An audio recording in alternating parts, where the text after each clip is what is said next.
So in this problem we have a current source and we are required to find the R equivalent at this terminal. So in order to find the R equivalent, we need to remove this current source. Remove current source. Removing current source means open circuit. So after removing the current source, the circuit will look like this. Okay, I have removed the current source. Now the current cannot flow through this path because this path is open circuit. So we can neglect this branch. We can neglect this resistance.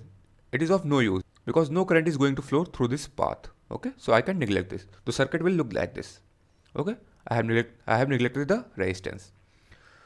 Now you can see here these two resistances are in series now, and these two are also in series.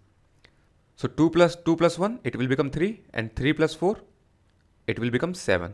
Okay, now the circuit will look like this, 3 and 7. Now these two are in parallel, 3 and 7. So R equivalent will be 3 into 7 upon 3 plus 7. That is the formula for parallel combination.